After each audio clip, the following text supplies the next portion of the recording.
নমস্কার বন্ধুরা, welcome back to my channel less is more. আজকে আবার চলে এসেছি 8টা টিপস নিয়ে। চলুন দেখা যাক।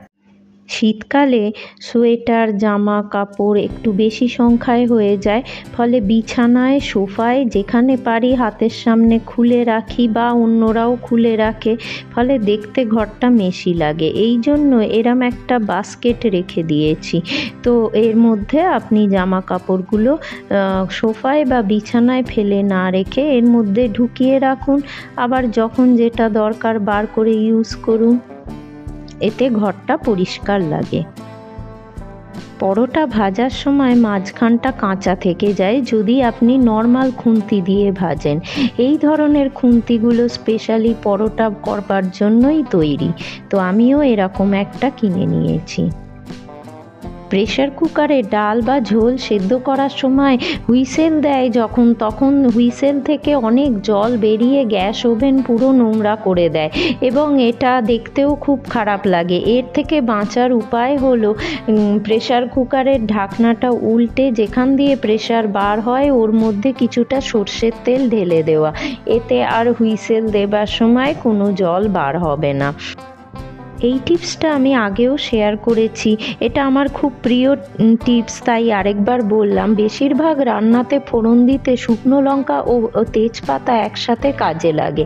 তো আমি এরম একটা এয়ারটাইট কৌটোকে তার মাঝখানটাকে আমি একটা কার্ডবোর্ড দিয়ে সেপারেট করে তার এক পাশে শুকনো লঙ্কা আর এক পাশে তেজপাতা রেখে দিয়েছি।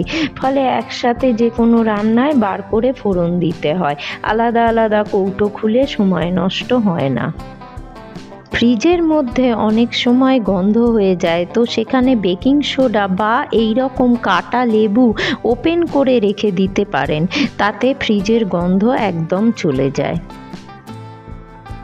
আমার অল্প কিছু কসমেটিক জুয়েলারির কালেকশান আছে, তো আমি এইগুলোকে সব একসাথে এরকম একটা লেগিংসের যে প্লাস্টিক পাওয়া যায় তার সাথে রেখেছি। এর সঙ্গে হ্যাঙ্গার দেওয়া থাকে, ফলে চট করে আপনি এটাকে টেনে বার করতে পারেন এবং ট্রান্সপারেন্ট হওয়ায় এর ভেতরে কি আছে সব দেখাও যায়। এবং আমি এবারে বিয়েবাড়ি পরার পরে কিছু নেকলেস নষ্ট হয়ে গিয়েছিল, সেগুলোকে বাদ দিয়ে দিলাম। এবার এরম একটা আমার ছেলের পেন্সিল ব্যাগের মধ্যে আমার যে সমস্ত ব্যাঙ্গেলস আছে সেগুলোকে রেখে দিয়েছি। এগুলো সব আর্টিফিশিয়াল ব্যাঙ্গেলস, কসমেটিক জুয়েলারিরই মতো। তো একসাথে এর মধ্যে রেখে দিয়েছি লম্বা করে, আপনি খুললেই দেখতে পাবেন পরপর কি আছে। আলাদা করে ব্যাঙ্গেলস অর্গানাইজার কিনবার দরকার নেই। এছাড়া এই দেখুন, এই কয়েকটা জুয়েলারি আমার এক্সট্রা ডিক্লাটার করেছি, বাদ দিয়ে দিয়েছি। এই কানের দুলটা আমার খুব ফেভারিট ছিল, তো এই দেখুন এর ওপরের যে স্টোনটা ওটা অন্যটার থেকে খুলে গেছে, ফলে এটা তো আর আমি পরতে পারবো না, সেই জন্য এটা বাদ দিয়ে দিচ্ছি। খুবই খারাপ লাগছে, এত সুন্দর দেখতে ছিল, কিন্তু তাও কিছু করার নেই। এই পেন্ডেন্টটারও স্টোন খুলে গেছে। স্টোনের জুয়েলারির এই একটা প্রবলেম, কয়েকটা উঠে গেলেই আর পরা যায় না। এই মঙ্গলসূত্রটাও স্টোনে কয়েকটা খুলে গেছে, ফলে দেখতে খারাপ লাগছে। তাছাড়াও এইখানের কালারগুলো একটু ফেড হয়ে গেছে, না হলে স্টোন কিনে আবার বসিয়ে দেওয়া যেত, কিন্তু কালারকে তো আর ঠিক করা যাবে না। এই একটা নেকলেস, এটারও দেখছেন কালারটা কিরম ফেড হয়ে গেছে। এগুলো পরলে আর দেখতে ভালো লাগবে না।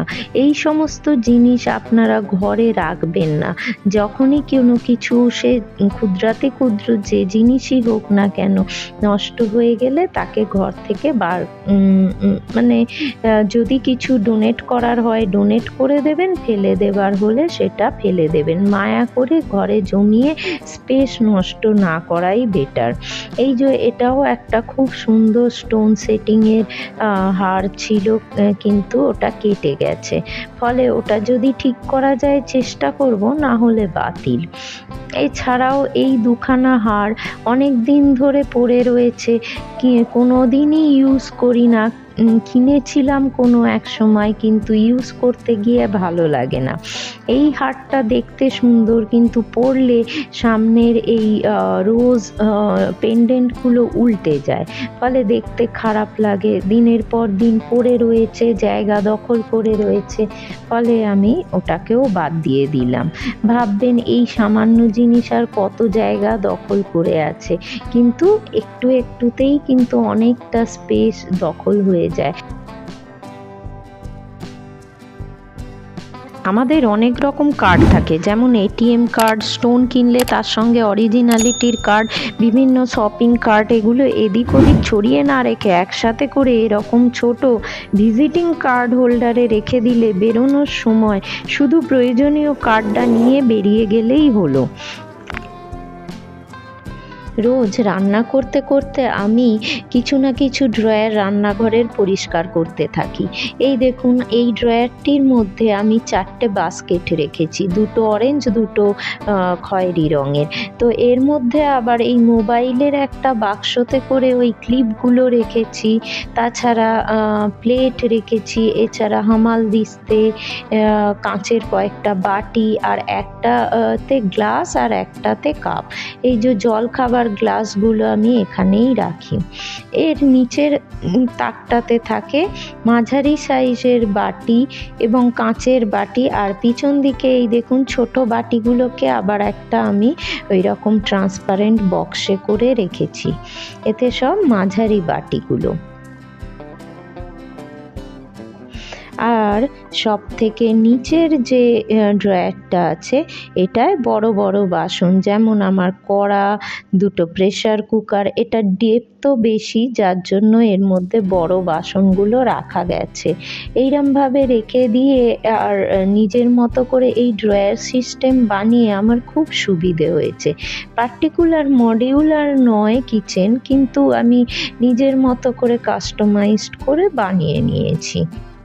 আজকের মতো এই পর্যন্তই। আবার দেখা হচ্ছে পরবর্তী ভিডিওতে নতুন কিছু টিপস নিয়ে। টাটা।